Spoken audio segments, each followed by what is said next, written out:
Allô.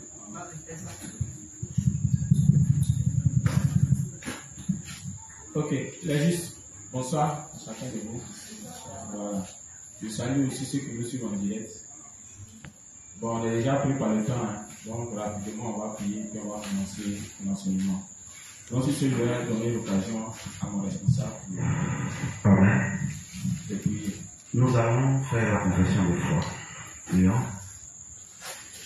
Seigneur, nous te disons merci. Nous te rendons grâce de ce que tu nous as aimés. Merci de ce que tu n'as pas tenu compte de toutes les fois où nous avions entouré nos pensées, nous avions entouré toutes les fois divinité, toutes les fois où nous avons suivi la foi de nos parents égoïstes, toutes les fois où nous volions, nous mentions, nous violons toute ta loi. Seigneur, dans ton amour, tu as envoyé ton Fils, qui a pris tous les péchés passés, présents et futurs que nous commettions. Par sa mort et son sang versé à la croix, il a reçu la punition pour nous, il a purifié nos consciences du péché, et il a détruit ce corps du péché. Par sa résurrection, il a vaincu la mort, de ce jeu de mort, il a fait pour nous. Par son ascension dans le ciel, il nous a donné le Saint-Esprit qu'il avait promis donner à tous ceux qui croiraient à ses œuvres. À ses œuvres, il nous a délivrés également de toutes les forces d'orgueil de Satan et des démons. Merci Seigneur de ce que tu nous as rendu justes, saints et sans péché devant toi pour toujours, au nom de Jésus-Christ. Amen. Seigneur, te remercions également de ce que dans ton amour pour nous, tu nous as donné ton Église. Et de ce que tu as élevé des serviteurs dans ton Église afin de nous enseigner. Merci de ce que nous sommes là encore pour apprendre sur les éléments de base concernant notre foi, pour réussir notre vie en tant que juste dans ce monde. Merci de disposer chacun de nous de prendre le contrôle de tout ce que nous avons fait. Merci de ce que tu orientes toi-même ton serviteur afin qu'il nous dirige dans tes voies et dans tes volontés. Merci de ce que tu ouvres le cœur et la compréhension de chacun de nous afin de saisir l'essentiel de toutes les prédications et de les mettre en pratique pour nos vies de foi. Au nom de Jésus. Amen. Amen.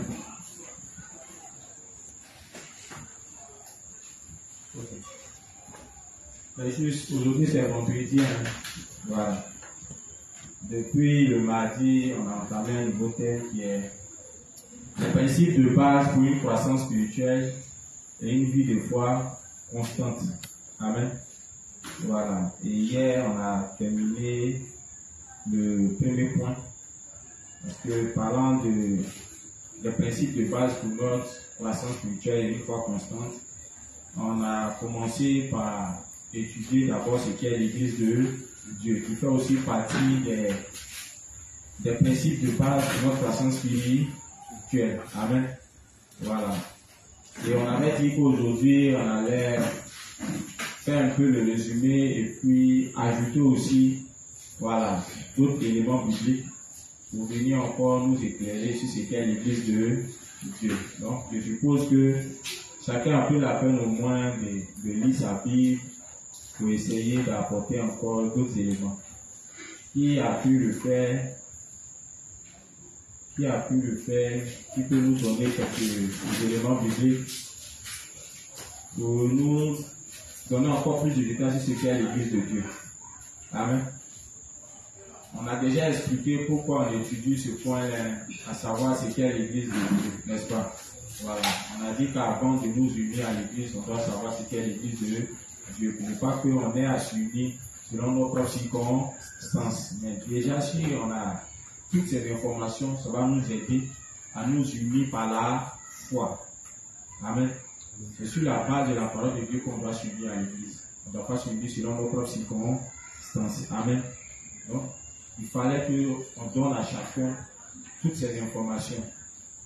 Au départ, c'est vrai, on n'avait pas ces informations, et puis on s'est unis à l'Église. Voilà.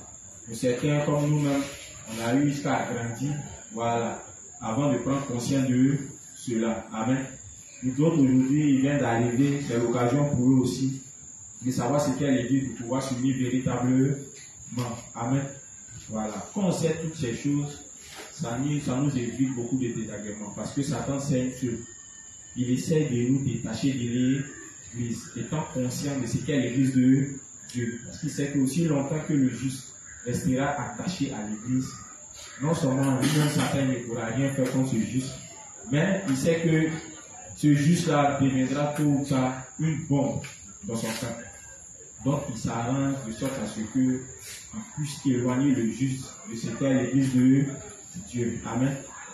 Donc les justes, qui veut dire quelque chose, comme je l'ai dit, qui a des versets de Dieu pour nous éclairer encore sur ce qu'est l'église de Dieu. Le frère est à ton micro, non? Voilà. Les justes, quand les versets seront donnés, ne notez pas d'abord. Hein? Ou bien on doit examiner ensemble, non? Voilà. Si c'est bon, on prend, on ajoute. Quand le frère va donner, puis on constate que bon, c'est pas ça. Hein? Voilà, on fait ça comme ça. Oui? Parce que bonsoir à tous les saints. Je suis juste Marouché. Et comme le Père a dit, dans le texte qui parle un peu de l'église de Dieu, on va prendre le texte de 1 Corinthiens 3, 16 à 17. Ok. Tu as expliqué, hein, celui qui donne son verset, il explique. Hein. Voilà. Ok. Dieu dit que, je paraphrase, hein, que l'église de Dieu est sainte et c'est ce que vous êtes. Amen. Alors, si quelqu'un détruit l'église de Dieu, Dieu le détruira aussi. Que l'église de Dieu est sainte et c'est ce que vous êtes. Okay. Donc, l'église de Dieu, c'est la somme de tous ceux qui sont saints qui constituent l'église de Dieu. Okay. Voilà. Et puis, il y a un texte aussi de... Allons doucement. Est-ce que les justes les justes, est-ce que vous avez compris ce qu'il y a? Prenons le verset, on va lire ensemble. Le verset là, effectivement, c'est correct. Dans le cadre de notre thème. Amen. À savoir ce qu'est l'église de Dieu. On avait dit qu'il y a deux types d'églises. C'est que le révérend a appelé, la Bible a appelé la synagogue de Satan. Et puis il a appelé la véritable église. Donc, on dit l'église de Dieu est comment? Elle est sainte, n'est-ce pas? C'est ce qui est dit, non? Ok. Il faut faire la lecture. On va suivre ensemble. Bon, 1 Corinthiens 3, versets 16 à 17. Les justes. Notons, hein. Voilà. Dites, ne savez-vous pas que vous êtes le temple de Dieu et que l'Esprit de Dieu habite en vous? Si quelqu'un détruit le temple de Dieu, Dieu le détruira. Car le temple de Dieu est saint et c'est ce que vous êtes.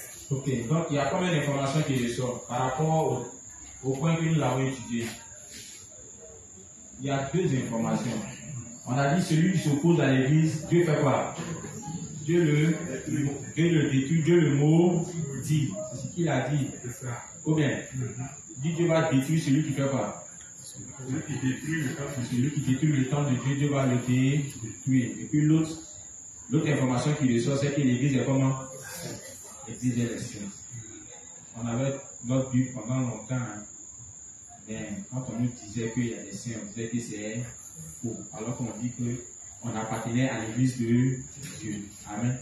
Donc ça prouve que ce que nous disons, ce n'est pas faux. C'est prouvé bibliquement. Amen. Ça nous aide aussi à identifier l'église que nous fréquentons, afin de pouvoir mieux nous attacher à elle. Ici, on a toujours su que c'est l'église des saints qui prêche la réduction des péchés. Amen. Ok. Oui. Ok. Donc, il y a un texte de 1 Corinthiens 14 aussi, verset 33. Dans le verset qu'il a donné, là, le premier verset, on peut noter, hein. Voilà. Le deuxième verset, on attend. Quand le frère va expliquer si c'est juste, on prend. Amen. Ok. 1 Corinthiens 14, verset 33. Et la Bible dit que, car Dieu n'est pas un Dieu de désordre, oui, mais un Dieu de paix, comme dans toutes les églises des saints. Ok. Toujours pour les jeunes, l'information selon laquelle l'église de Dieu est une assemblée de saints, n'est-ce pas? Et il y a quelque chose. Ça continue. Elle dit quoi? Elle dit ça continue. Ok. Ok, vas-y. Que les femmes se taisent dans les assemblées, Oui. car il ne leur est pas permis d'y parler, mais qu'elles soient soumises selon que le dit aussi la loi. Oui. C'est elle que j'explique. Et il y a pas la virgule là. Oui. Non, la phrase c'est car Dieu n'est pas un Dieu de désordre mais de paix. Oui. Comme dans toutes les églises, que les femmes se taisent.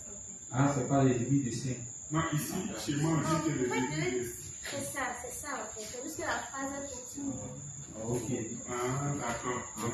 Car Dieu n'est pas un Dieu de désordre, Oui. mais de paix. Oui. Comme dans les églises des saints. Ok. Et une pas de virgule.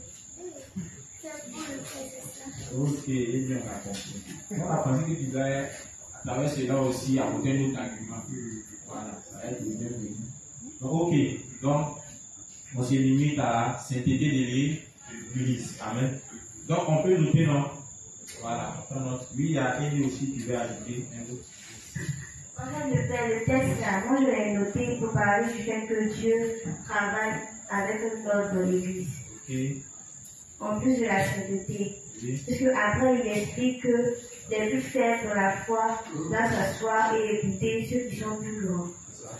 D'accord. Et puis j'ai pris un autre texte. Donc ça fait Non, vas-y. Vas-y, après, si il va les faire, j'avais pris le texte de 1 Timothée 3,15. ok. Elle est juste la salle de prédication, on a dit aussi c'est l'église. Les gens sont en train de prévenir les femmes comme ça. On finit ça et puis on va à l'église. 1 Timothée 3,15. Oui. Je vais commencer au 14. Je t'écris ces choses avec l'espérance d'aller bientôt vers toi. Oui. Mais afin que tu saches, si je tarde, comment il faut se conduire dans la maison de Dieu, qui est l'église du Dieu vivant, la colonne et l'appui de la vérité.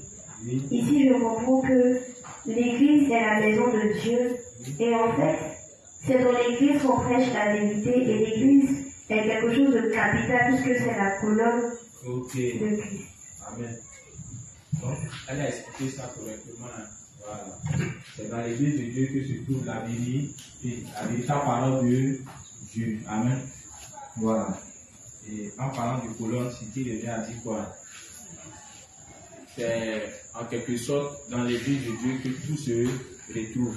Donc on a dit, ne pas connaître l'église de Dieu, c'est comme faire 2/3 de ses bénédictions. Amen. Ok. Oui. Qui d'autre? Il y a la juste qui veut parler. La Sainte Mélie. Bonjour les juifs. Bonjour pasteur. Bonsoir pasteur. Bonsoir. Ok, moi j'ai pris le texte de Acte 12, verset 28.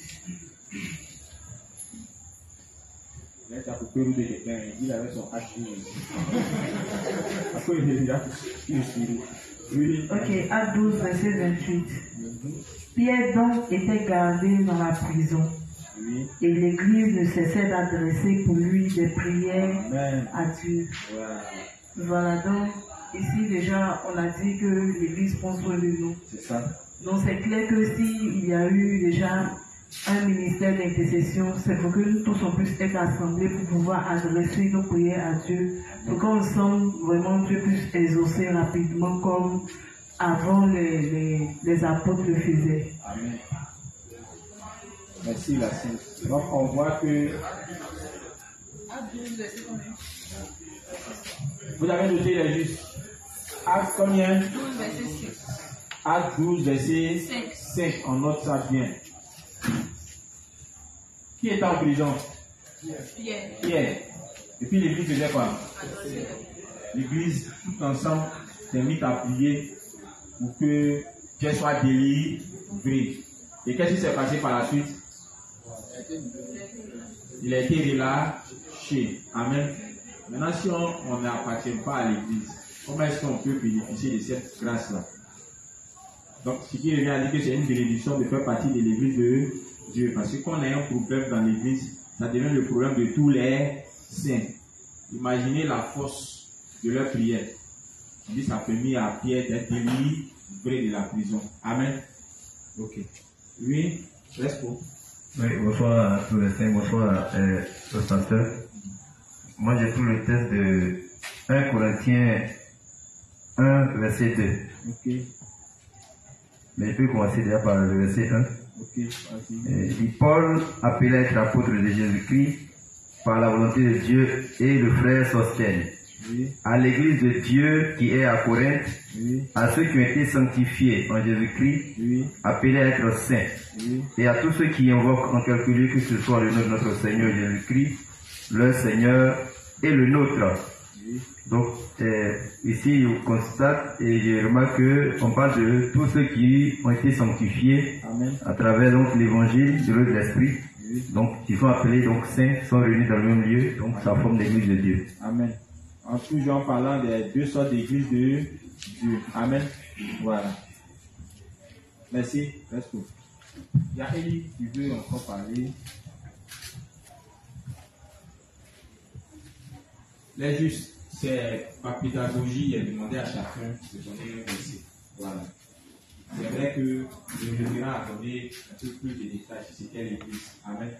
Mais nous-mêmes, quand on ira peut-être vers le monde, on lui expliquer ce qu'est l'église, ou bien aller vers quelqu'un qui est né de nouveau, en lui expliquant ce qu'est l'église pour l'amener à s'unir par la foi. C'est-à-dire qu'en plus des informations qu'on a reçues du révérend, on puisse appuyer ça avec les tests bibliques. Amen. Ça sera d'abord pour nous, dans le but de, comment on appelle, de bâtir notre foi sur la vérité. Donc ça va servir aussi lorsque nous irons exhorter une âme à s'unir à l'église. Amen. Faudrait qu'on soit convaincant. Amen. Voilà. Il ne faut pas que la personne se dise non, il veut forcément m'envoyer dans son église. Parce que c'est ce qu'on remarque dans le monde. La voisine d'à côté vient après, allons dans mon église. Voilà un peu non. Et puis on la suit comme ça. Sans pourtant savoir ce qu'est l'église de Dieu. Amen. Voilà. Donc c'est pas pédagogique qu'on est en train de travailler. Oui. Le Père, au sujet du volet, Dieu prend soin de nous, les bénédictions de l'Église sont nos bénédictions. J'ai lu le texte de Éphésiens 5, 29. Vas-y, fais la lecture. Car jamais personne n'a haï sa propre chair, mais il la nourrit et en prend soin, Amen. comme Christ le fait pour l'Église, parce que nous sommes membres de son corps. Amen. Donc tous ceux qui sont attachés véritablement à l'Église et qui la connaissent reçoivent toutes les bénédictions de Dieu. Et pour rejoindre la responsabilité, j'ai pris le texte de Jacques 5, le verset 14.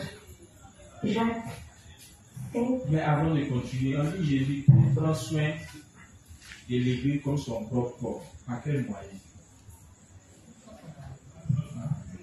Mais c'est à l'Église, quand tu vois Jésus en train de prendre soin de toi, tu fais comment?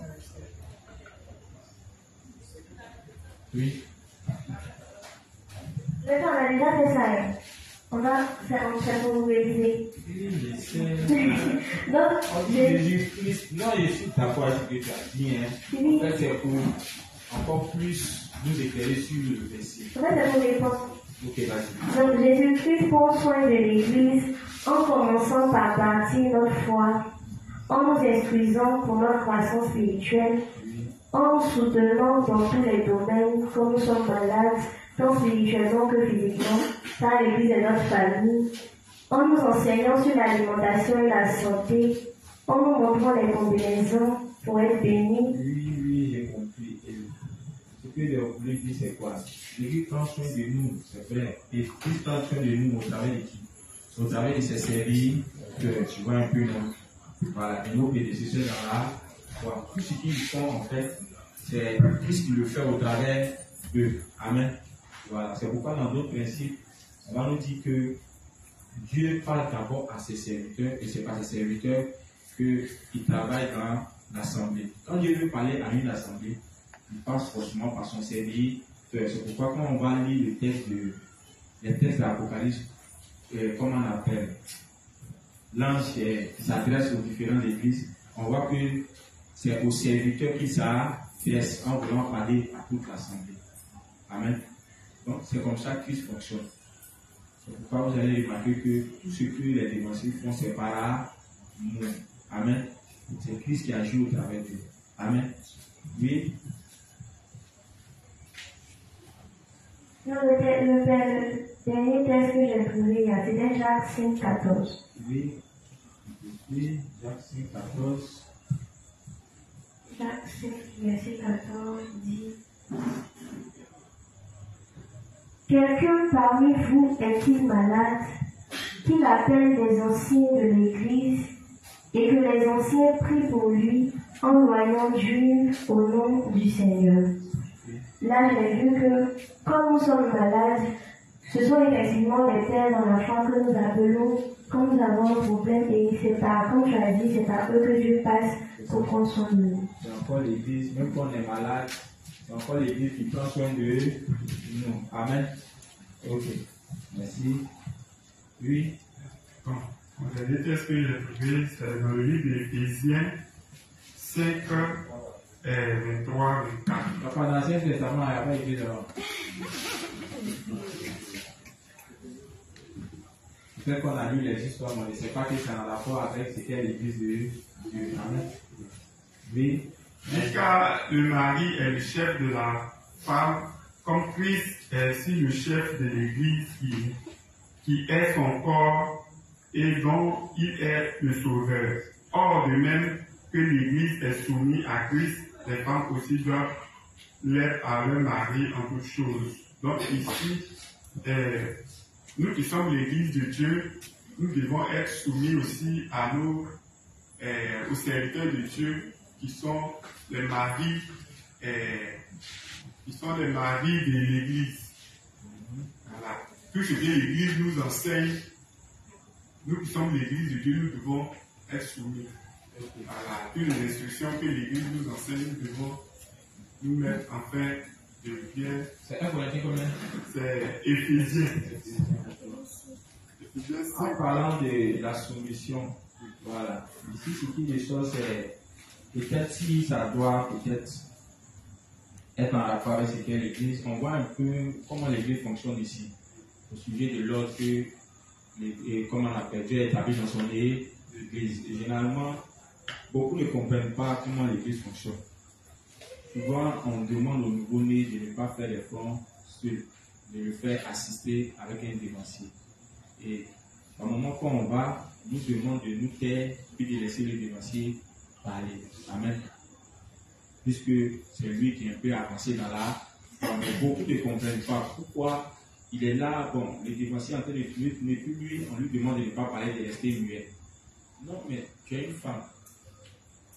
On parle des femmes qui ont encore immature. Tu vois un peu, non? Voilà. Qui ont encore immature. Il n'est pas donné aux femmes de parler, de prêcher. Ce n'est pas parce que la femme physique ne peut pas prêcher. Il s'agit de ceux qui sont immatures. Donc, quand on va regarder dans notre assemblée, on voit que c'est le même fonctionnement. On ne demande pas à ceux qui sont encore petits dans la foi de faire des fonds ou bien d'intervenir lorsqu'il y a des discussions au sujet de l'évangile. Amen. Voilà. C'est ce qu'il a écrit dans le texte de 1 Corinthiens 11, en parlant de l'ordre que Dieu a établi dans son Église. Le Corinthiens 14 aussi parle de la même chose. On se comprend, non? Voilà. Donc, faisons très attention. Quand on est dans l'église, on doit savoir comment l'église fonctionne. L'église a toujours fonctionné au même titre que les apôtres. Même quand le révérend est venu, c'est la même chose qu'il a arrêté. Donc, ce n'est pas à nous de faire le contraire. Amen. Voilà. Oui, il est juste. Oui. Il est juste. Donnez aussi verset.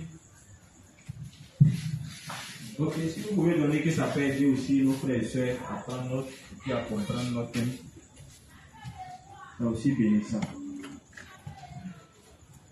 Ok, je vais pris aussi le verset de Acte 9, verset 31. Oui.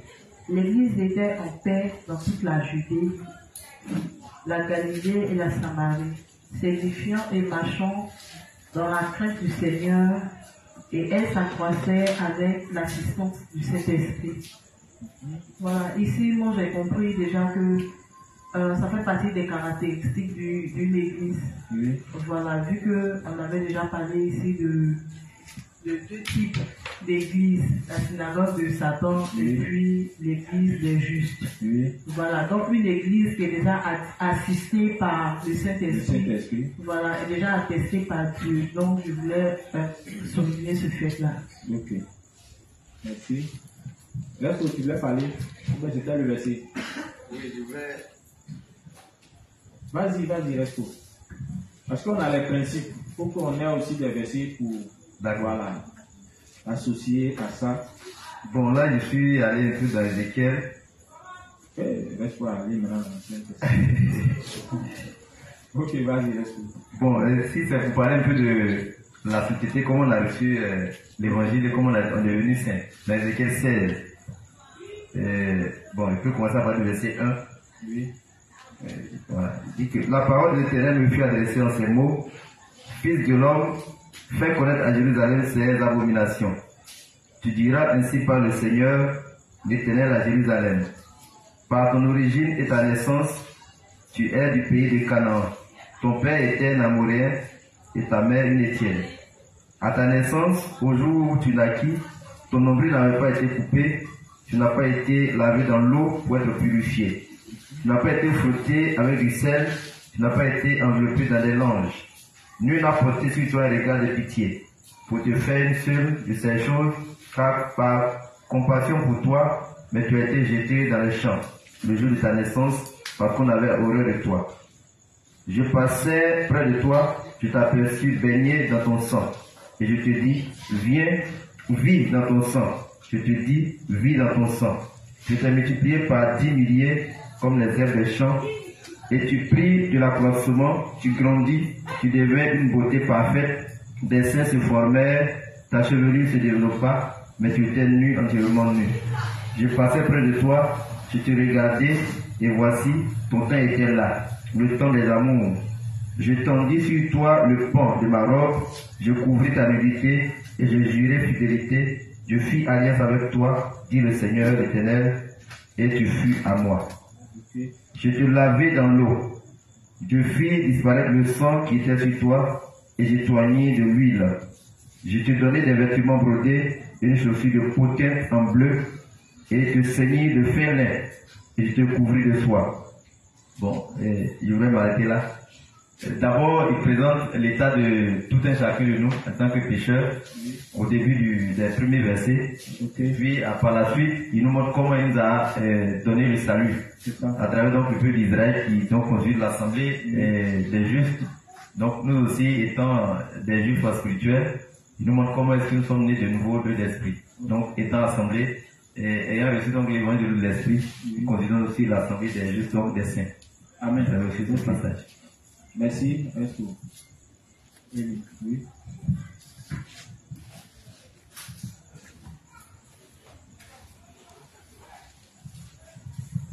Bon, je vais prendre le texte de Ruth pour montrer l'attachement de la juste Ruth à l'Église et son obéissance accordée jusqu'à puisqu'elle a été bénie.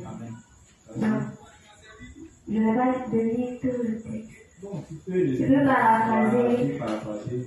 On a Naomi qui avait deux belles filles, Ruth et une autre dont j'ai oublié le nom. Ça va faut donner les passages. À partir du verset combien? Ok. À partir du verset 1. Il y a eu une grande famine dans le pays. Naomi a perdu ses deux fils. Et elle avait ses deux belles filles à qui elle a demandé de retourner vers leur Dieu. La première a accepté de partir, mais Ruth, ayant identifié l'Église comme la bonne, ayant connu correctement l'Église, s'est attachée à sa belle-mère, à son Dieu, et est restée près d'elle.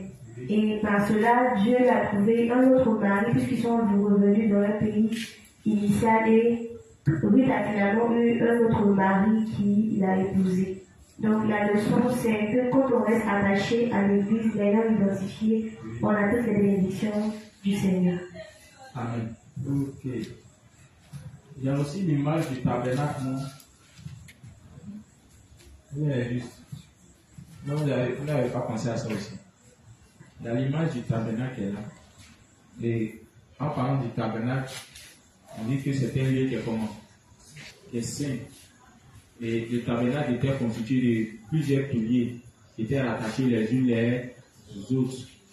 Mais hormis de cela, on dit dans le tabernacle, il se trouvait quoi? Il y avait la manne qui était là, qui symbolise quoi? C'est juste la parole de Dieu, la pure vérité qui ne manque pas dans l'église. Je vous dis qu'aussi longtemps que nous avons fréquenté l'église, on sera nourri de la vérité. Amen. Hormis de ça aussi, il y avait quoi aussi? L'autel de l'encens. Il nous enseigne quoi? Voilà, quand on dit que c'était soulevé par combien de personnes? 2. C'est ça, non? Qui explique quoi? Qui explique quoi? Qui explique qu'on doit se mettre ensemble. On doit se mettre ensemble pour prier. Très bien. Un juge qui n'est pas uni à l'église, il ne pourra pas prier. C'est pas possible. On se connaît. C'est qu'on a à la maison, on prie. C'est comment on paraît dans la prière. C'est toutes les fois où on vient à l'église, c'est là on a la force de prier. Sinon, seul, et surtout pour un juste qui a mis du temps avant de venir à l'église, c'est difficile. Sans oublier que les sujets pour lesquels on doit prier sont communiqués par qui? C'est dans l'église. C'est nous-mêmes, on a sujet de prière. Quand on veut prier, là, c'est généralement pour nos besoins. Bien. Puisqu'on prie autour du projet de Dieu. Donc, tu n'es pas uni à l'église où Dieu a confié son projet. Tu pries comment? Tu auras des prières charnelles. Pour ceux qui sont nés de nouveau, ils savent. Quand on vient, on ne sait pas comment on prie. Vous avez remarqué ça? On ne sait pas comment prier. C'est pourquoi on demande à ceux qui sont venus récemment d'apprendre auprès des dévanciers comment prier. Ce n'est pas ce qui est écrit. Voilà. Hormis de cela aussi, il y a quoi encore? Il y a quoi d'autre? Le chandelier. Il demande au ciel comment? Être uni. L'œuvre ne se fait pas seul. Ou bien, déjà le révérend explique que l'œuvre même là, c'est difficile pour accomplir ça. Seul, ce n'est pas possible. Le révérend, même si vous avez vu qu'aujourd'hui, il a pu permettre à l'évangile de s'étendre partout dans le monde, nous explique que c'est un travail systématique. D'autres sont là pour imprimer les livres, d'autres sont là pour la couverture, d'autres sont là pour écrire, etc., etc. Bon, vous voyez que quand on est ensemble, le travail avance vite. Amen. C'est tout cela qui constitue l'église de Dieu. Là où on est incapable d'accomplir une tâche, étant unis à l'église, on peut l'accomplir. Par quel moyen? Par le soutien des frères et des sœurs. N'est-ce pas? Quand généralement on a un front où on tape autour, qu'est-ce qu'on fait? Généralement, il y a un autre frère où on sollicite certains dévanciers pour venir nous aider dans cette tâche. Voilà ce qu'on fait. Ok, il est juste. Donc, on a beaucoup de versets qui sont venus encore appuyer l'information qu'on a reçue, qui est de savoir ce qu'est l'église de Dieu. Amen. Ok. Maintenant, j'aimerais demander l'avis de chacun. Je peux le dire, comment le dire, vos appréciations concernant ce point-là, à savoir ce qu'est l'église de Dieu. Est-ce que ce que le révérend dit, c'est correct? En tout cas, je veux que chacun s'exprime sur ce point-là. C'est juste. J'ai dit qu'on ne va pas avancer. Il faut qu'on s'assure qu'on est bien compris. Parce que quand on va passer ce point-là, il faut que la notion qu'on avait de l'église avant de nous unir, il faut que ça change. Amen. J'ai dit que désormais, on ne doit plus nous poursuivre. Vous venez nous dire, ah, cherche à t'unir. Ça montre qu'on est encore immature. Beaucoup sont venus dans l'église pour beaucoup de motifs. Et vous le savez bien.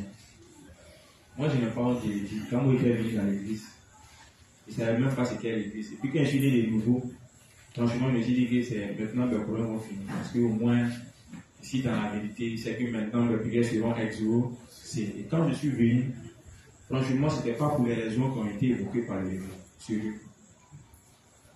C'est plus tard, en m'unissant, et j'ai commencé à comprendre que la vision que j'avais de l'église là, en fait, ce n'était pas ça. Et ça m'a permis de m'attacher encore davantage à cette église. On est beaucoup ici, on se connaît. Beaucoup sont venus à l'église à cause du mariage. C'est faux. Ce qui fait que quand le mari qu'elle recherche là, quand elle ne le trouve pas, on ne la voit plus dans l'église. Parce qu'il y a longtemps, elle est là, on ne la regarde pas. C'est les maquillages, c'est les mèches, c'est les pantalons. On va attirer notre attention, mais quand ce n'est pas le cas, elle s'en va. Il y a d'autres qui sont venus parce qu'au départ, on a vu les inspecteurs étaient, en tout cas, ça rentrait. Voiture, sapement, ça peut ça. Beaucoup sont venus à l'église. Vous êtes témoin de ça. Et aujourd'hui, les choses ont commencé à devenir bizarres. Ces personnes qui étaient venues pour ce motif-là, ils sont où? Ils ne sont pas là. Amen. Ils ne sont pas là. Donc, on va se parler. On est là pourquoi? Pourquoi on a décidé de s'unir à l'église? C'est juste. Pourquoi vous avez décidé de vous unir à l'église? En disant de ce que le révérend a dit. Mais si le motif n'est pas spirituel, vous allez repartir dans le monde. Et votre foi va disparaître. Amen. Mais il n'y a pas les justes. À ça, elle dit, c'est le temps de vérité ou bien. Quand c'est dit la vérité,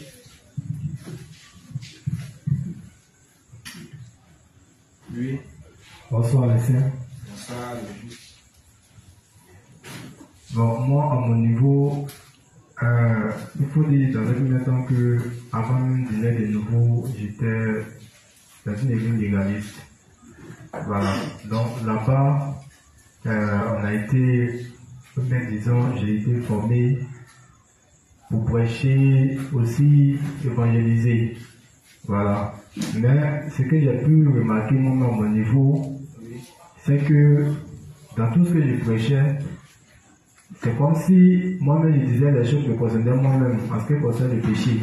Voilà, ça veut dire aux gens ne commettent pas de péché alors que toi-même tu es le prédicateur, tu es toi-même dedans.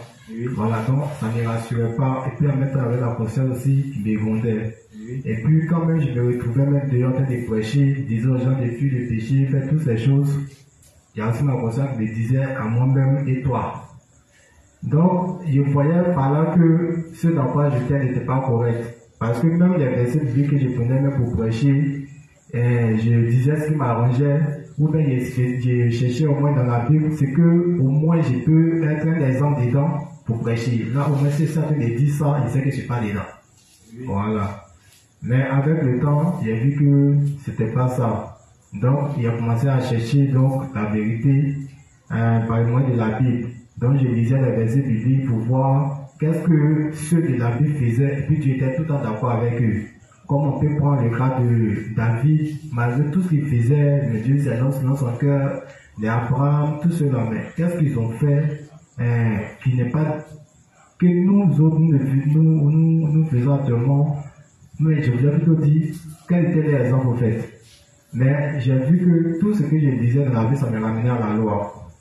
Voilà, c'est toujours comme ça que ça soit ancien comme Nouveau Testament, jusqu'à ce que je rencontre, comme on appelle le royaume de l'autre, l'esprit, par le biais des frères qui sont passés une fois à l'université et qui disaient qu'ils partageaient des prospectus, des livres chrétiens gratuits.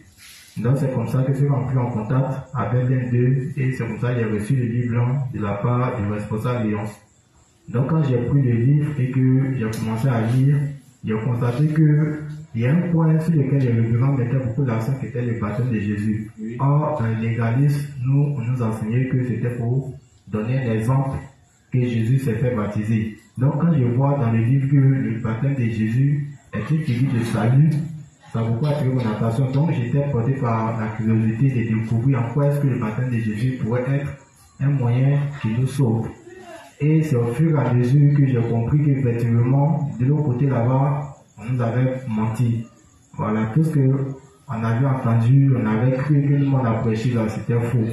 Donc c'est comme ça que je me suis attaché à l'évangile. Ainsi donc, Dieu ayant permis que j'aille dans l'assemblée des justes, le seul désir qui m'animait, c'était de chercher à comprendre davantage cet évangile-là que je n'ai jamais connu durant toute ma vie. Donc, c'est quoi cet évangile, comment il fonctionne, et puis, quelle est cette nouvelle vie qu'on a menée désormais, loin de la loi, puisque les Romains nous disent que, ce n'est pas la loi qui nous sauve, c'est ce que j'ai compris dans le livre. Donc, on n'est pas sauvé par les œuvres de la loi, mais c'est par la foi aux œuvres de Jésus-Christ. Donc, si je suis désormais dégagé de la loi et que c'est seulement par la foi que je dois vivre, comment je dois mener ma vie de foi désormais? Donc, c'est ce qui m'a poussé à vraiment développer dans l'église de Dieu afin de comprendre davantage comment l'évangile fonctionne. Donc, les fonds aussi que j'ai assistés auprès des dévanciers m'ont aussi permis de comprendre l'évangile davantage comme il fonctionne depuis l'Ancien Testament jusqu'au Nouveau Testament. Donc, c'est là que j'ai pu comprendre que, en réalité, toutes les histoires bibliques que nous avons longtemps lues, dans l'église, nous avons raconté aux enfants, tout ça là aussi, relaté aussi l'évangile, comment Dieu devait nous sauver. Mais on n'a pas pu voir cela. Et c'est dans l'église que j'ai pu connaître tous les mystères qui étaient cachés derrière, comme on appelle les histoires bibliques qui nous étaient racontées. Donc, il faut dire que je suis venu dans l'église de Dieu, c'est non seulement pour comprendre davantage les fondements de l'évangile, mais en même temps aussi, étant donné que autrefois, j'ai tué les âmes en leur apportant les faux évangiles, cette fois-ci, comme Dieu m'a donné une nouvelle chance de reprendre cette fois-ci le véritable évangile pour sauver les âmes, donc j'ai décidé de me consacrer à cet évangile-là. Parce que me concerne, c'est ça. Et depuis que tu es là, puisque tu es là pour en savoir davantage sur la parole, depuis que tu es là, est-ce que tu es satisfait? En tout cas, je vais dire oui, je suis satisfait. Parce que, comment on appelle, dans un premier temps même, l'état dans lequel j'étais avant, quand j'étais encore pécheur, tout ce poids de péché qui faisait sur mon cœur, le vide qui était là, la tristesse qui m'animait, de savoir que si je mourais dans mes péchés, j'allais partir en enfer. Quand j'ai cru effectivement cet évangile, j'ai apporté foi à cela, j'ai vu déjà le poids du péché qui m'a libéré. Donc déjà là, cela m'a beaucoup fortifié et ça m'a donné encore l'assurance de savoir que l'évangile est vrai. Et surtout, tout ce qui nous a été enseigné dans l'église, j'ai eu aussi à expérimenter beaucoup parce qu'ils nous ont dit que si on parle de l'évangile, on a subi des persécutions. J'ai vécu ça aussi. Amen. Voilà, quand je suis allé à l'intérieur après avoir accepté l'évangile, j'ai décidé comme ça d'apporter cette bonne nouvelle à mes frères parce que c'est auprès d'eux aussi que je servais. La plupart de mes frères, tous sont pasteurs, apôtres, tout ça. Et moi-même, ils étaient en train de travailler pour que moi aussi je rentre dans les circuits. Donc moi-même, j'étais bien engagé. Mais quand j'ai rencontré l'évangile de l'esprit, j'ai dit, mais c'est que mes frères sont perdus, je dois leur apporter l'évangile. Mais quand j'arrive là-bas, ma surprise était que ils ne voulaient rien savoir. D'ailleurs, ils disaient qu'ils étaient dans cette, ils faisaient tout pour que j'abandonne même. Il relatait le fait que avant j'étais zélé, c'est moi qui prêchais, et puis grâce à moi, il dit beaucoup se sont intéressés à l'évangile, à Dieu dans la famille. Puis moi aujourd'hui, j'ai décidé de me détacher. Donc, comme j'ai vu que vraiment, leur cœur n'était pas disposé, bien que même certains des frères avaient les livres 1 que j'ai trouvés chez eux. Et même mon grand frère lui-même, il prenait la liste du révérend et il préparait la prédication. Et tout ça, j'ai trouvé ça chez lui. Donc, cela m'est devenu une confrontation entre lui et moi. On arrive à faire des fronts là-dessus, mais un livre auquel tu ne crois pas, l'évangile qui est prêché dans la Bible, tu ne crois pas, mais tu prends les enseignements qui sont dedans pour donner à tes fidèles. Donc, partout il y a le leçon, il balaie, et puis c'est tous les enseignements sur le Saint-Esprit, les dons spirituels, c'est ce qu'il prend et puis il donne. Donc, en voyant toutes ces choses, j'ai compris que vraiment c'est la perdition. Et que j'étais au bon endroit. Voilà, c'est ça. Ok, merci frère.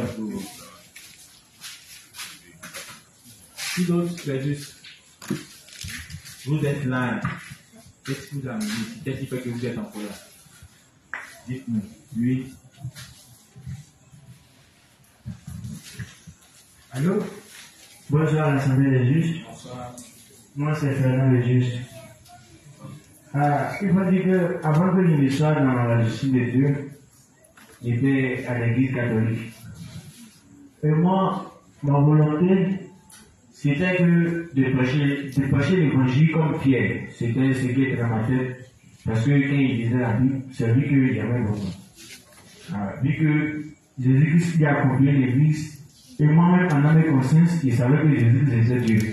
Donc, si Jésus-Christ a accompli l'église, ça veut dire que c'est Dieu lui-même qui a accompli l'église. Donc, il souhaiterait que Dieu aussi me confie l'église. Donc, il y avait une volonté à moi de pouvoir prêcher l'évangile. Maintenant, étant au catholique, je veux c'est les répétitions.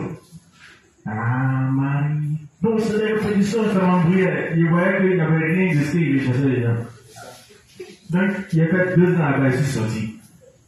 Je suis allé au Baptiste Hébreu Mission. Là-bas, on charge les deux. Aïe. Quelque chose, pour pas se faire femme, c'est péché, tu mets les mains en enfer. Bon, tout m'embrouillait. Ce qu'il recherchait n'existait pas là. Donc, il est arrivé quand on devait se faire baptiser. On appelle le coup des baptêmes, le autre. Mais moi, je ne me suis pas fait baptiser. Donc, je suis rentré à Bouillon. Quand il est parti, j'étais avec ma camarade de classe qui s'appelait Angélus. Qui s'appelle Angélus. Alors, c'est elle, à une récréation, on était en classe nous deux, et puis elle a eu à me poser des questions. Parce que moi, toute ma pensée était basée sur les Écritures. Donc, toute personne qui vient me parler de Dieu, et il ne faut pas user de la Bible, tout ce qu'il va dire en haut et en bas, moi je ne regardais pas. Je disais que c'est la faute. Donc, ma mentalité était sur la Bible, et que toute personne qui viendra me parler de Dieu prenne appui sur la Bible. Donc, elle me parlait de la Bible. Elle dit, ah, comment tu penses qu'on peut se sauver? Elle dit, par la loi. Elle dit, ah, cite-moi la loi. Pour citer, non, mais il n'y a pas tout cité ces deux. Elle me dit qu'il ne connaît pas tout, et puis c'est moi qui vais respecter.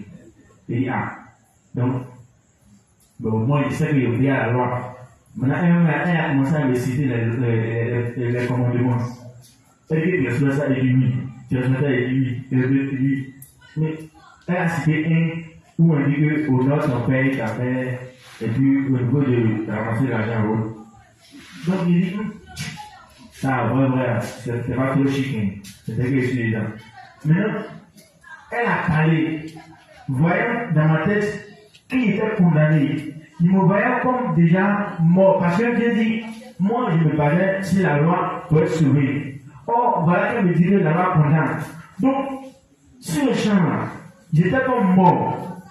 Maintenant, j'ai demandé dans ma tête, non, ça veut dire quoi? Donc, c'est encore écroyé, c'est faux quoi.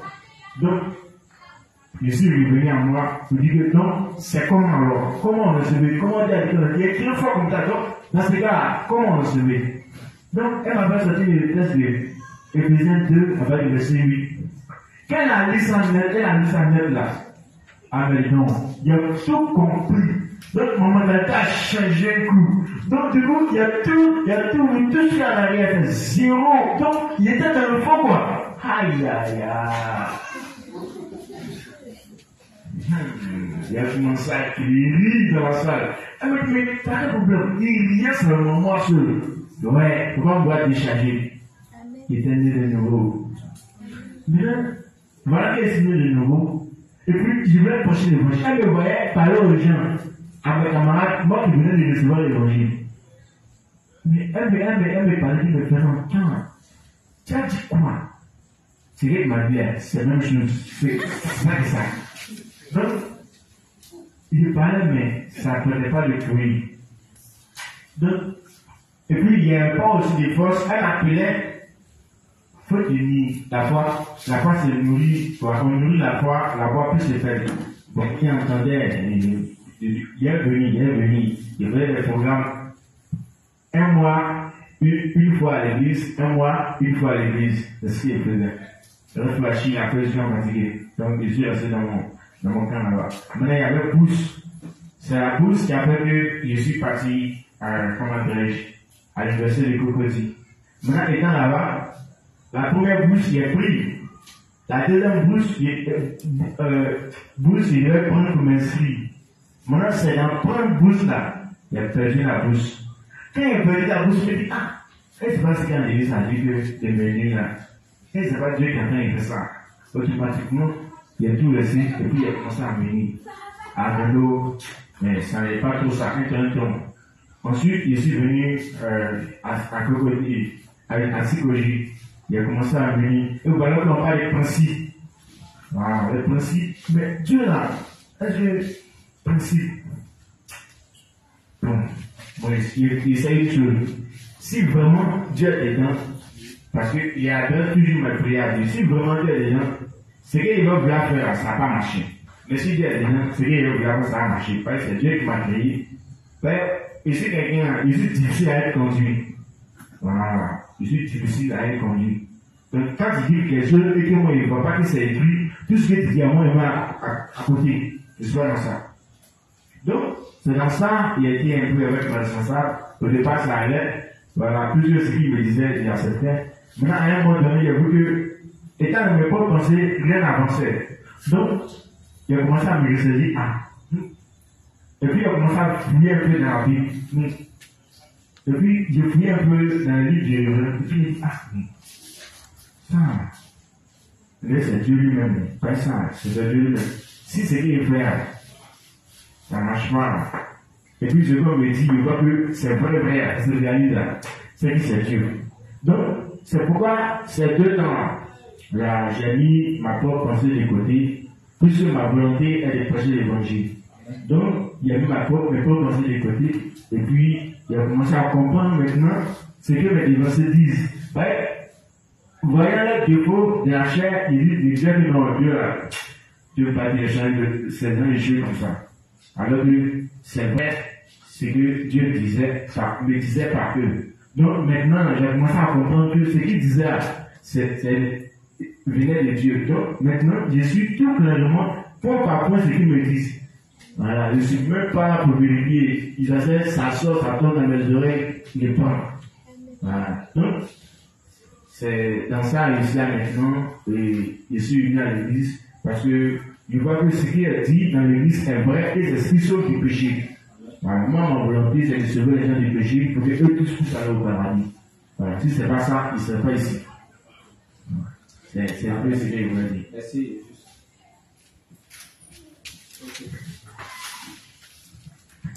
Tu veux parler ici? Il n'y a pas de tableau.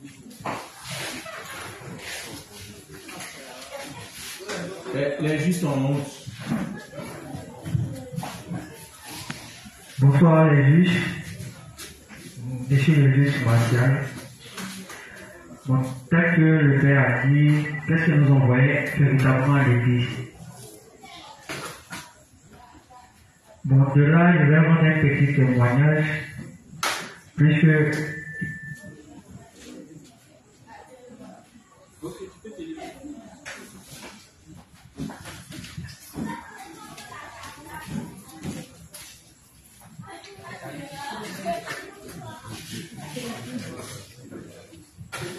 bon, je disais que j'allais rendre un petit témoignage.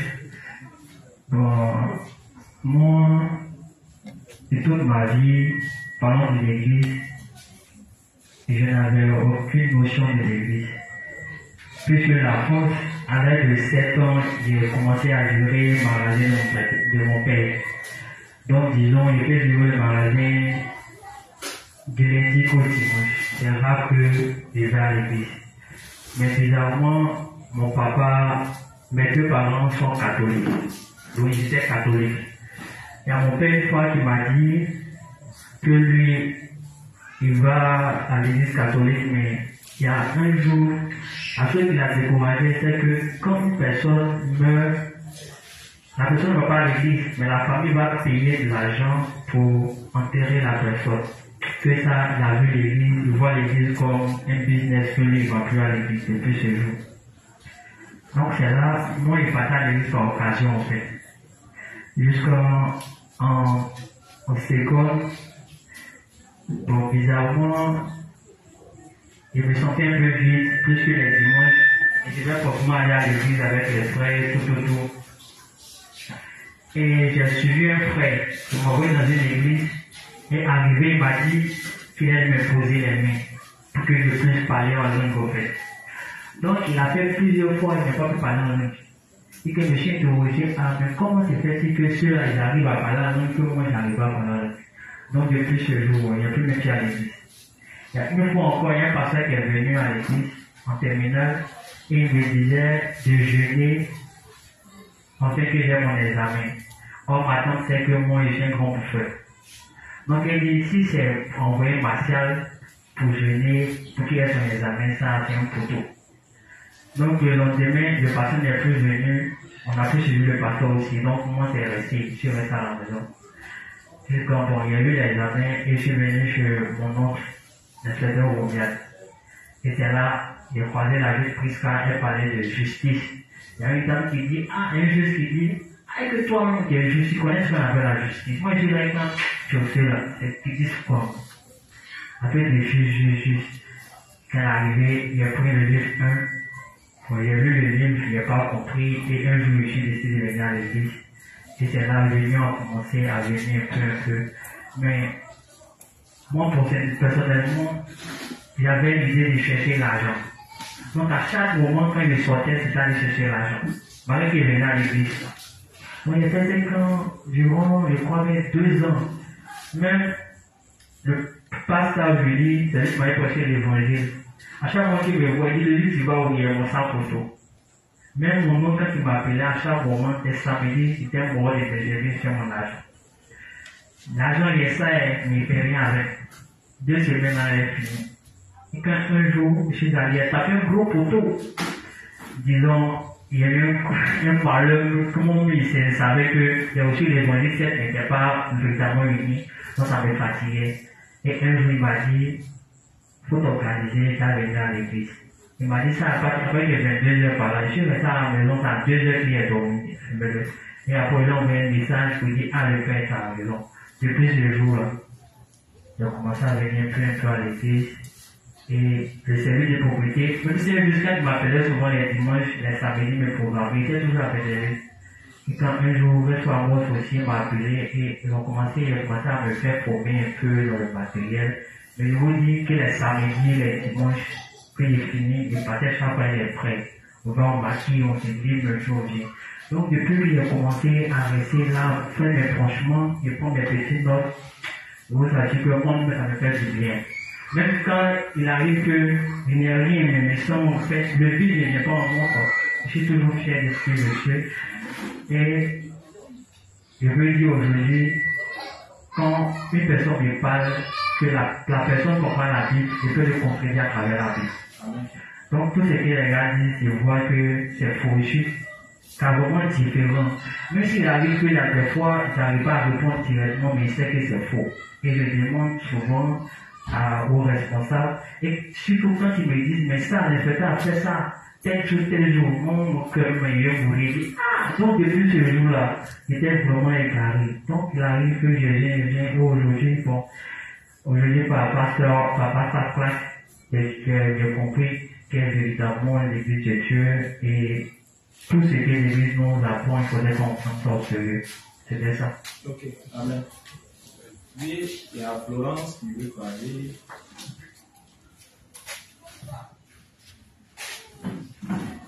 Bonsoir, l'Égypte. C'est la juste Florence. Bon, il faut dire que c'est dans la justice de Dieu que j'ai connu le vrai sens de l'Église. Voilà. Il faut dire aussi que c'est ici que j'ai compris véritablement c'est quoi d'être de nouveau. Parce que au départ, avant d'être juste, quand j'étais pécheresse, je me suis fait baptiser et puis confirmer à l'église catholique. Voilà. Donc, dans ma famille, tout le monde est catholique. Et puis, catholique marialiste. Ça dit qu'on prie beaucoup Marie. Même quand tu vas chez les oncles, ils ont des grottes. Il y a certains qui ont des grottes dans leur maison. Voilà, c'est comme ça qu'on a été éduqués. Moi, j'ai été éduquée dans le catholicisme. Et bon, comme je n'ai pas connu mes parents biologiques, donc j'ai vécu auprès de ma tante, on va dire ma maman, avec son mari. Mais il y avait un peu de difficulté. Et puis après, j'ai vécu aussi avec mon oncle, voilà, dans notre grande cour familiale, puisque je j'allais à l'école, et puis ma tante, elle voyageait, elle allait au campement avec son mari. Donc moi, je ne pouvais pas rester seule à la maison, donc c'est comme ça que j'étais dans la grande cour familiale avec mon oncle. J'avais ma chambre là-bas. Mais ce temps-là, chaque jour que Dieu fait, il me bottait, il me frappait, il ne rien. Donc, quand j'allais souvent à l'école, j'étais en seconde C, quand je partais à l'école, il y avait toujours des traces sur moi de chicotte. Donc, souvent même, j'étais en classe et puis je voulais des lames seules. Donc, les professeurs me demandent, puisque j'étais brillante, ça fait que mes notes avaient baissé et autres.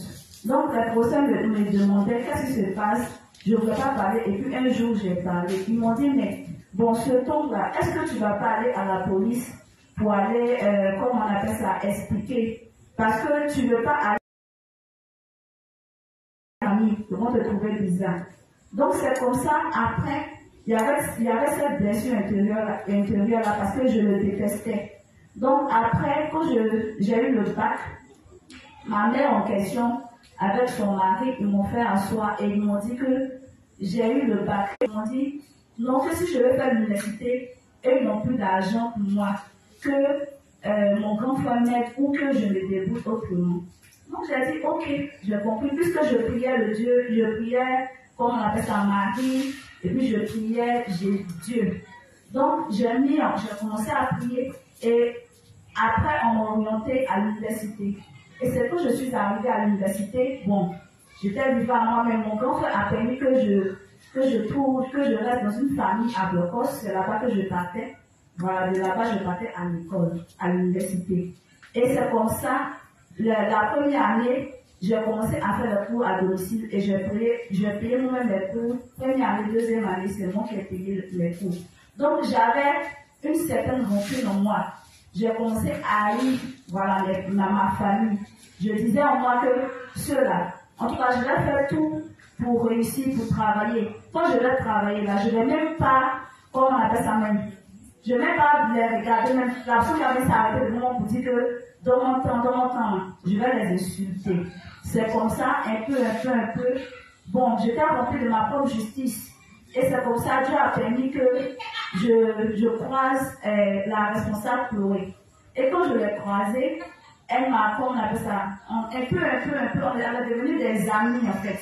Et ça allait plus loin, on est devenus peut-être, on va dire, des sœurs. Donc c'est comme ça, elle le brossait un peu. Quand elle me parlait, elle lui disait oh. Donc elle allait voir, elle dénonçait la bobo, c'est lui qui est venu me prêcher l'évangile. Et quand il m'a prêché l'évangile, j'étais vraiment remplie de ma propre justice. J'avais beaucoup de pensées en moi. Et c'est au fur et à mesure, et puis j'avais une peur bleue comme on a dit, l'enfer. Puisque j'étais méchante, j'étais mauvaise, et puis j'avais même, parce que mon oncle dans le temps, je voulais même l'ensommer dans son sommeil. Voilà. Donc j'avais ça dans mon cœur en fait. Donc quand je suis née de nouveau, et que, comment on appelle ça même, à l'église, à Bobo, j'ai commencé à m'unir à l'église. Bon, il faut dire que il y a beaucoup de choses qui sont tombées. Voilà. Il y a beaucoup de choses qui ont été balayées en moi un peu. Ça fait que l'amour, un coup comme ça, j'ai ressenti l'éloignement de mes parents, de ma famille en fait. Donc, j'ai compris que quand on est de nouveau et que, comment on appelle ça, on devient une nouvelle personne, il faudrait qu'autour de nous aussi, on prêche l'évangile. Donc, si je suis éloignée de ma famille, moi qui suis née de nouveau, comment est-ce que je vais leur apporter l'évangile? Donc, il faut dire que j'ai compris aussi qu'il faut se faire, en étant unis à l'église, il faut se faire former. Voilà. Donc, l'église m'a donné une autre éducation. Donc, l'église m'a permis d'avoir d'autres pensées. Voilà. Donc, comment on appelle ça? Au fur et à mesure, j'ai commencé à causer. Dieu a créé, j'ai mis en prière pour que Dieu crée les situations afin que les liens soient renouvelés avec ma famille. Donc, bon, un coup comme ça, eux-mêmes ont commencé à m'appeler. Et puis après, quand j'ai eu mes diplômes, ils m'ont dit de venir. Donc, je suis partie. Quand je suis partie, ils m'ont félicité en fait. Bon, au départ, c'était des injures, c'était tu ne vas jamais réussir, c'était beaucoup de choses. Donc, après ça, quand je suis allée, ils ont commencé à me dire non, à s'excuser auprès de moi, pour me dire que non, qu'ils ont fait l'erreur de me rejeter, de me dire, mais c'était pour mon bien, c'était pour ma formation. Voilà, donc, c'est après ça que j'ai compris beaucoup de choses. Et vraiment, l'église de Dieu est la véritable église. Et puis ça nous apprend beaucoup de choses. Ça m'a permis d'être ouverte parce qu'avant j'étais très enfermée. J'étais très enfermée, je ne parlais pas, j'étais timide. Mais aujourd'hui, je suis ouverte, je parle beaucoup. Voilà. Donc c'est un peu ça. Amen.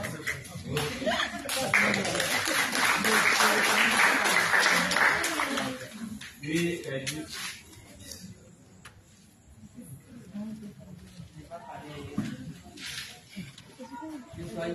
bon, pas chaud.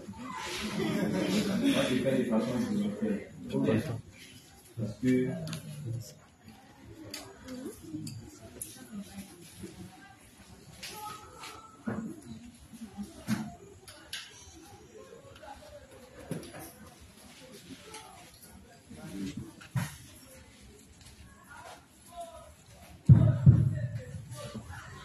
Bonsoir le juge sous glace. Et moi j'ai vu l'importance de l'église, mais avant ça je vais expliquer comment je suis arrivé à l'église. Je suis né dans une famille où ils sont beaucoup légalistes. Et dès le bas âge, on nous a appris à vivre selon la loi. Et ça, moi ça m'a fatigué personnellement parce que j'étais quelqu'un issu tête en l'air et moi je voulais vivre ma vie. Et donc ça fait que quand je compare la loi à la vie de mener et rien des autres, je vois qu'il y a une divergence. Et donc c'était dans ce train de vie là et souvent je me mettais de l'autre côté, après je revenais et tout et tout. Et donc ayant vu mes parents aussi dans leurs histoires d'église, comment ils se sont fait arnaquer, comment ils donnaient l'argent par-ci par-là, les transports, les trucs de ce genre. Et donc c'est comme ça que j'ai eu à faire la rencontre du responsable junior qui m'a expliqué comment Jésus a fait pour prendre nos péchés et c'est comme ça que j'ai cru en l'évangile. Et la première des choses qui m'a marqué, c'est qu'il a pris la peine de m'avertir de ce qui allait arriver après ma naissance. Il m'a dit comme ça que, puisque je suis né dans la même période qu'avec mon frère, il nous a dit que on allait être persécutés et que ils allaient peut-être même nous chasser de notre maison et de la maison parce que on dit qu'on est devenu juste. Et donc, on arrive à la maison tout heureux, on essaye d'exposer parce qu'il y a eu une première fois où on était allé avec la bonne nouvelle de la grâce, c'est mon père là. Et on était revenu à la maison avec une soi-disant sainteté, mais qui n'a pas duré. Pour moi, ça fait une semaine pour mon frère, il a essayé de durer, et un mois, mais il n'a pas pu. Et donc, quand on est revenu leur dire qu'on est devenu saints, c'est comme si on les avait insultés. Et donc, on a essayé tant bien que mal de leur expliquer qu'est-ce que cette sainteté-là, ça signifiait réellement, mais ils n'ont pas voulu nous écouter. C'est comme ça qu'ils ont voué leur pasteur venir nous parler et tout et tout. Et donc, quand on s'est entêté, on dit que non, nous on préfère vous et que on a choisi l'église des saints et tout et tout. Et donc, c'est comme ça que ils nous ont tellement menacés que ils vont plus nous donner, ils vont nous couper les vivres, argent de poche, ce genre de trucs là, pour nous mettre un peu la pression. Ben, à ce moment-là, on était gamés puisque le responsable junior il a pris la peine de nous expliquer. Et en même temps aussi, on prenait la peine de prier avec lui et il passait son temps à nous expliquer, il nous fortifiait au fait. Et donc c'est comme ça que on nous obligeait à prier eux, bien qu'on ne voulait pas, mais bon, il nous a dit pour le moment, on n'a qu'à rester comme ça, et que au fur et à mesure qu'on priait, même ils vont laisser. Et donc c'est comme ça que on s'est caché pour aller à l'église. Et le premier jour, moi, j'ai mis mes pieds dans l'église des justes, j'ai été fortement surpris parce que la première des choses qui m'a marqué, c'est déjà la prière. Et si quelqu'un n'aime pas prier, quand je suis arrivé, déjà il n'y avait pas les prières des délivrance et tout de ce genre. Ça m'a vraiment marqué. J'ai dit, mais c'est que vraiment ici dans l'église de Dieu, les prières que les gens faisaient avant où je n'étais, tu pries, tu dors, tu réveilles, les gens sont venus prier encore. Bon, ça me fatiguait. Donc moi ici arrive dans la maison et dans l'église de Dieu, je vois que la prière est sainte, il n'y a pas de bruit, on prie normalement. Aussi les cantiques. Je me rappelle que la première fois j'ai vu le groupe AD Victime. Il était bien qu'il était surpris, mais j'étais content parce qu'il me disait que waouh, il y a même des rappeurs dans l'église de Dieu. C'est que vraiment c'est l'église de Dieu. Et donc, c'est comme ça aussi, il y a une partie du culte aussi qui m'a vraiment marqué, c'est les offrandes. À ce moment, j'étais au soir où je ne faisais pas encore les offrandes. On nous expliquait un peu les principes sur les offrandes. Et il y a une chose qu'il a dit qui m'a marqué, que tu aies l'argent ou pas, tu viens, tu vas mettre ta main dans le tronc. On ne doit pas savoir qui donne, qui ne donne pas. Tu n'exposes pas ton argent, tout et tout. Donc, mon mec a arrêté, mais est-ce qu'ils sont sur la même planète que nous? Parce que les gens à côté ne connaissent pas ça. Quand tu as ton argent, tu dois te lever, faire balayer ça. Souvent, tu lances ton argent, puis tu fais vouloir, tu soulèves, tu dis, écouter. Donc, tous ces événements-là ont permis que je puisse voir que cette église est différente des églises que j'ai pu fréquenter. Mais ce qui m'a permis de comprendre que l'église est vraiment primordiale, c'est lorsque je suis arrivé en terminale et que, puisque j'ai fait le lycée classique. Et là-bas, c'est les amis que j'avais, ce sont les enfants des boss. Et le truc, c'est qu'avec ce genre de personnes-là, le train de vie est vraiment accéléré. C'est-à-dire quoi, moi, on peut me donner un déjeuner peut-être 1000 francs, 1500 pour te gérer. Eux sont des petits peu claqués 5000 la journée. Genre, c'est rien pour eux, quoi. Le lendemain, même chez moi, au fait. Donc, c'est quelque chose, au fait, qui me fatiguait parce que je voulais vivre la même vie qu'eux. Mais quand je viens dans l'église de Dieu, on nous dit que non, on doit renoncer à nous, on doit vivre pour accomplir la volonté de Dieu, répondre l'évangile et tout. Bon, c'est quelque chose qui est un peu contraire. Aussi, on nous donne les enseignements concernant le mode de vie, ce qu'on doit faire, ce qu'on ne doit pas faire, parce que les autres nous regardent, ils peuvent nous juger à l'apparence. Et donc, c'est quelque chose qui me fatiguait beaucoup. Mais plus je m'initiais à l'église, et j'ai fait la remarque, lorsque je m'éloigne de l'église, je suis charnel.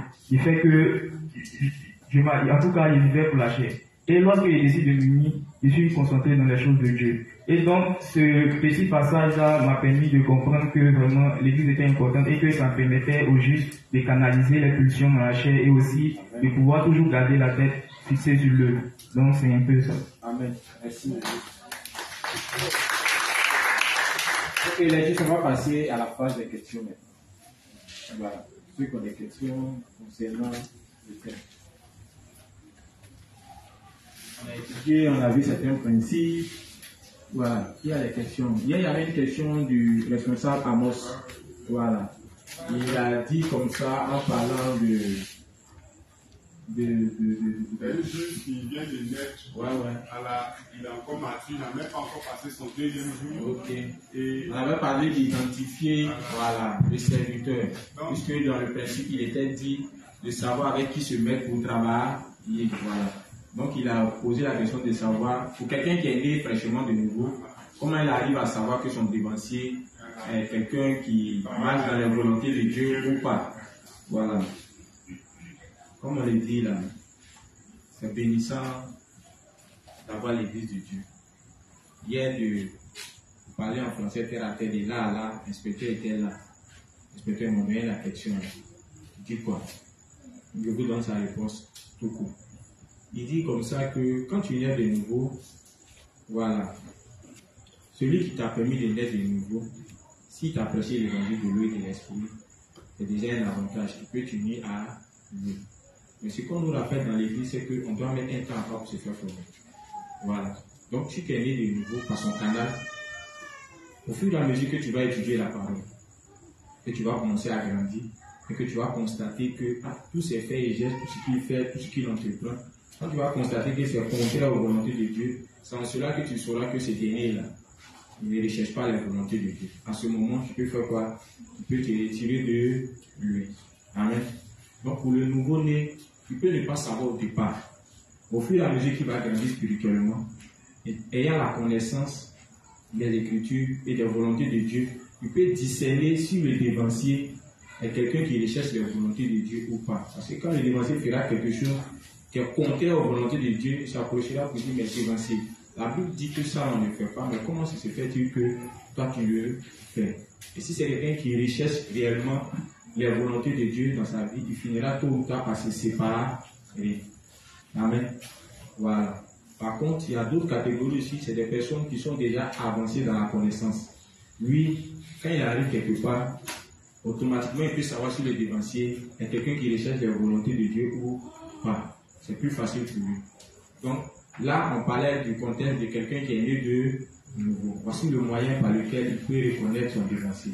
Au départ, il peut ne pas reconnaître. Ça ne pose pas de problème, mais si c'est quelqu'un qui est là pour les choses de Dieu, au fur et à mesure qu'il va grandir, il finira par savoir que son devancier est là. Maintenant, si tu sais, et toi-même tu es à lui, là, c'est ton problème. Ça veut dire que tu es d'accord. Sinon, on est tous là pour un intérêt. Mais chercher la volonté de Dieu à accomplir après être né de nouveau. Donc, si tu sais que le gars ne travaille pas dans la volonté de Dieu, si tu as quitté le monde parce que tu sais qu'il y a des personnes qui ne sont pas dans la vérité et que tu as rejoint une assemblée où les démons encore continuent de ne pas aller chercher la volonté de Dieu, ça veut dire que toi-même, là, ta nouvelle naissance, même elle arrive quoi? Ou bien, puisque tu es là pour la vérité. Amen. Voilà. Donc, c'est ce que je pouvais dire concernant sa question. Amen. Ok. Je vais parler des questions. Si les juges ont des questions, une ou deux questions, et puis on va terminer par quelque chose. Les juges, la juge, c'est une question.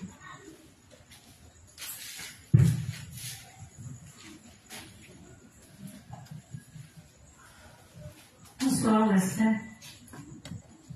La préoccupation qui m'est venue à cœur est la suivante. On a vu souvent que des personnes ont quitté l'église. Alors qu'avant, ces personnes-là venaient à l'église avec leurs proches. Et la plus proche personne, la personne la plus proche, par exemple, d'un homme, c'est sa femme. Ou bien la personne la plus proche d'une femme, c'est son conjoint. Et il arrive que l'un ou l'autre vraiment quitte l'église. Bon,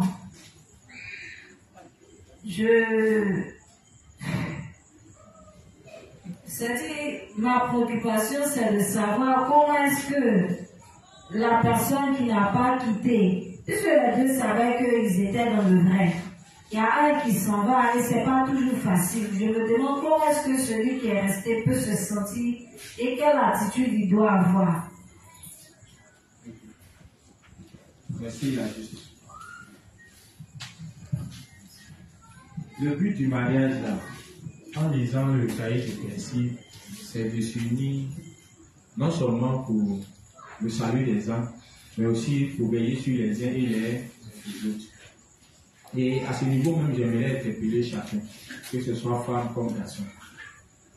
Si je remarque que mon chéri ou bien ma chérie est en train de s'éloigner de la vérité, si réellement ma motivation après avoir su ce qu'est l'église, je ne dois pas suivre cette personne. Même si ça va aller jusqu'à peut-être au divorce, ça va aller. À moins que tu ne saches pas pourquoi tu es là. Je ne sais pas si on se comprend. Parce que dans l'Écriture, Paul dit aussi longtemps que la personne veut rester avec toi, il n'y a pas de souci. S'il veut se séparer, bon. Mais toi, en tant que son conjoint, ou sa conjointe, mais son mari, ton rôle, ton devoir, c'est de faire de sorte que cette personne, sachant que là où tu es dans la vérité, c'est de faire de sorte que la personne revienne. Parce que, on l'a dit, il n'y a pas autre endroit où Dieu nous demande d'être si ce n'est que dans son église. Peut-être que ça peut paraître à tes yeux de dire que bon, la personne était là parce que c'est pour les choses spirituelles, bien parce que la personne l'a su. Qu'est-ce qui l'amène dehors? Si elle est là parce qu'elle sait que c'est dans la véritable église et que cette église-là, elle est indispensable dans la vie du Dieu, pourquoi elle s'en va? Pourquoi elle s'en va? Parce que même le révérend dit, quel que soit le problème qui va arriver entre nous et l'église, on ne doit jamais quitter l'église de Dieu. Mais il le dit parce qu'il sait ce qu'est l'église. Ou bien, c'est quel problème on ne règle pas. Et puis, j'ai remarqué que tout ce que l'église fait, c'est toujours fait dans la volonté de Dieu. Donc, peut-être la personne peut mal comprendre l'église. Est-ce que tu comprends un peu? La personne peut mal comprendre l'église. Moi, toutes les fois où j'ai vu l'église en train de répondre quelqu'un, c'est toujours sur la base de la parole. Toutes les fois où j'ai vu l'église aller vers quelqu'un qui est en train de s'éloigner, c'est toujours sur la base de la parole. Mais il est difficile pour nous d'accepter cette vérité. Et on a tellement tendance à contester qu'à la fin, on veut finir par faire quoi? Par quitter l'église. C'est notre entêtement. Donc si moi, ma femme, décide de vouloir quitter l'église pour certaines raisons, moi je ne vais pas la suivre. C'est vrai, ça me fait mal, mais je vais demeurer dans l'église et continuer de travailler pour la ramener dans cette église. Après, même quand on a un conjoint qui n'est pas né de nouveau, l'église nous demande de faire quoi? D'avoir des projets pour la conversion de ce conjoint. Et puis nous, on a eu la chance, on a eu une conjointe juste. Nous, on est juste. On a su ce qu'est l'église de Dieu. Au moins, si tu ne savais pas ce qu'est l'église, on peut comprendre que tu te sens mal à l'aise. Mais tu sais. Tu sais les avantages d'être uni à l'église. Et puis cette année-là veut t'éloigner du cadre. Tu fais comment? Parce qu'au jour du jugement, elle ne sera pas à tes côtés, hein, la soeur, ou bien le frère. Elle ne sera pas là. Chacun sera jugé selon ses œuvres. Le malade a saisi la terre. Même au millénaire, même là, ça ne se verra pas. Ça ne va pas continuer là-bas. Donc, si ça doit s'arrêter à cause de l'évangile, ça va s'arrêter. C'est jusqu'à là, notre foi doit aller. Si je vois que mon conjoint, ma conjointe, est en train de s'égarer, que j'essaie de la reprendre, si elle continue jusqu'à veut aller au divorce, je ne sais pas. Mais si tu l'abandonnes, tu abandonnes l'église pour la suivre, c'est que toi-même, tu n'as jamais aimé le Christ. Tu es un idolâtre. On se comprend. C'est comme si tu as rejeté le Christ. Parce que Jésus dit quoi? Tous ceux qui vont abandonner mari, femme, enfant, il dit non seulement tu vas recevoir ça ici, mais dans le royaume, tu vas avoir encore plus. Donc, c'est quoi? Femme. C'est vrai, femme à sa place, bien un homme à sa place dans notre vie. Mais ça doit être à titre spirituel. Donc pourquoi même si tu nous as entraîné à nous mettre avec quelqu'un, ça doit être pour les choses spirituelles. Qu'est-ce qui la motive à partir? Au point que moi aussi je ne me sens pas bien à l'aise dans l'église, vous voulez la suivre. Je répète, tout ce que l'église nous dit, tout ce que l'église fait, c'est pour notre bien. Si on est fâché, au point qu'on veut quitter l'église, c'est que nous-mêmes là, on s'entête. On refuse d'accepter la vérité, c'est tout.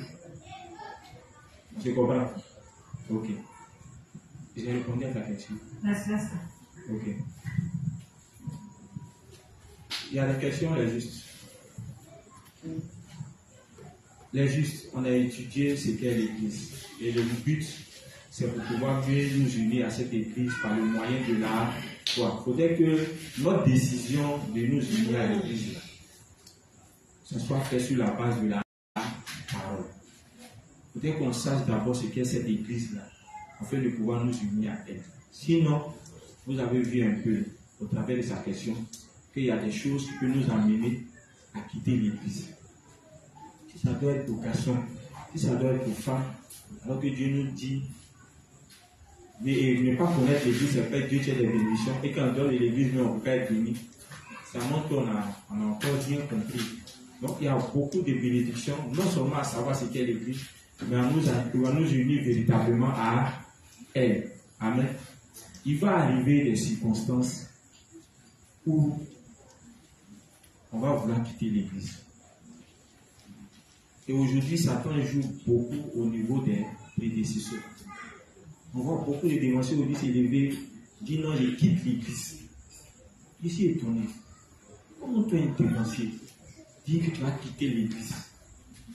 Ça veut dire que la formation même des bases qu'on est en train de donner au nouveau-né là, tu n'as pas saisi. C'est grave. Le Saint fait de le dire, c'est très grave. Et je vois beaucoup de saints sur ces genres de personnes. Toutes les personnes qui ont suivi ces genres de personnes qui disent non, ils vont quitter l'église, ils n'ont même pas pu prendre soin d'eux. Ces personnes-là sont retournées encore dans le monde. On se comprend les justes. L'église, là, c'est une source de bénédiction dans la vie du juste. Le frère a dit son témoignage. Ne pas être dans l'église, tu deviens charnel. Si tu veux, il faut être pasteur. Si tu veux, il faut être inspecteur. Si tu veux, il faut être dans la cour divine. Même le révérend dit, il ne peut pas vivre sans l'église. Ce n'est pas possible. Tel que les serviteurs ont besoin des âmes, les âmes aussi ont besoin des serviteurs. C'est tout cela qui forme l'église. Et c'est au sein de cette assemblée que Dieu travaille. On se comprend les justes. C'est ce que j'ai dit là. Pour mieux nous unir, c'est de savoir ce qu'est l'église. Et le révérend a donné des informations. On a aussi recherché dans la Bible. À partir de la semaine prochaine, on va attaquer un nouveau thème. Mais sur ce thème-là, si vous voyez que j'insiste beaucoup, c'est parce que c'est très important dans la vie de chacun de nous. Satan ne va pas s'amuser. Et actuellement, il travaille de sorte à écarter les justes de l'Église. Satan connaît la force de l'Église. Il sait. On se comprend, non? Il sait. Donc, il va chercher à enlever chacun dans cette Église. Donc, on doit veiller sur nos vies, tout en sachant à qui on a affaire. L'Église, c'est le Christ. L'Église, c'est son corps. Et Christ prend soin de chaque membre de son Église. C'est pourquoi, quand vous remarquez, quand les gens viennent et qu'ils n'ont pas de motivation spirituelle, on remarque qu'ils font quoi? Ils quittent l'Église.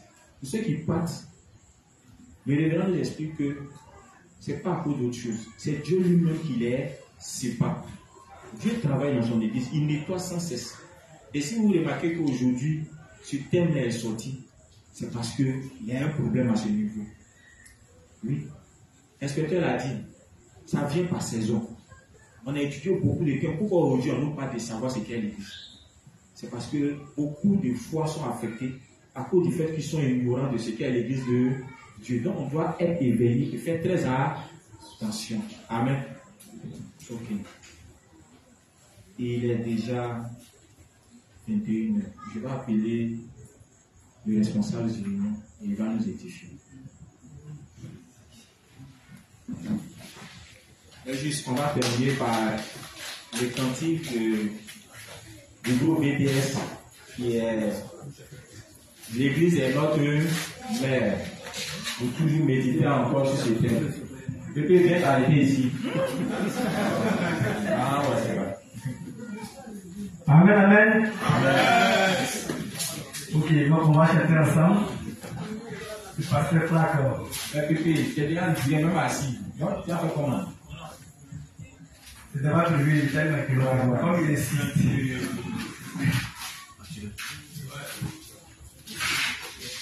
Ok. Parce que tu n'es nouveau, le principe est grand, je t'ai mis à l'église. Parce que tu n'es nouveau, le principe est grand, je t'ai mis à l'église. Parce que tu n'es nouveau, le principe est grand, je t'ai mis à l'église. Car l'église qui va là, c'est notre mère, c'est notre mère, c'est notre maman. Car l'église qui va là, c'est notre mère, c'est notre mère, c'est notre maman. Va être unis à l'église de Dieu, d'être unis pour le jugement frère. N'abandonne pas ton assemblée. Va être unis à l'église de Dieu, d'être unis pour le jugement frère. N'abandonne pas ton assemblée. Voici l'église, est loin de la chose, il est soumis à des dangers, il est des hommes qui sont grands. Voici l'église, est loin de la chose, il est soumis à des dangers, il est des hommes qui sont grands. Il est tranquille, il est voilà, c'est notre mère, c'est notre père, c'est notre maman. Car l'église qui voilà, c'est notre mère, c'est notre père, c'est notre maman. Le Seigneur nous a dit que Satan nous a réclamé pour nous guider dans l'isolement, et il a prié pour nous. Le Seigneur nous a dit que Satan nous a réclamé pour nous guider dans l'isolement, et il a prié pour nous.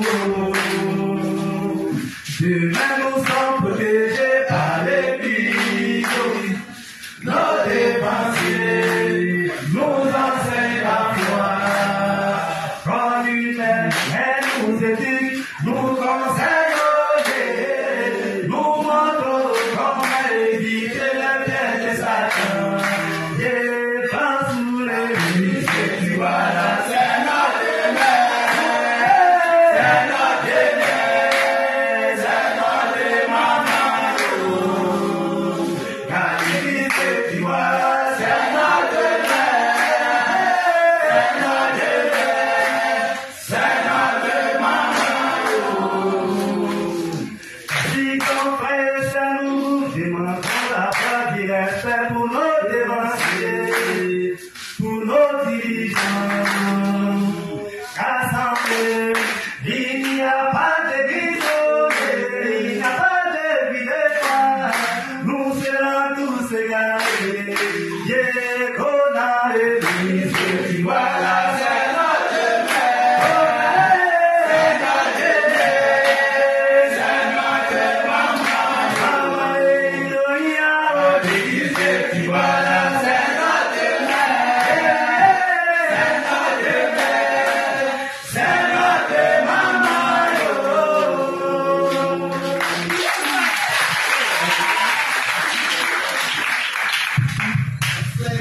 Merci.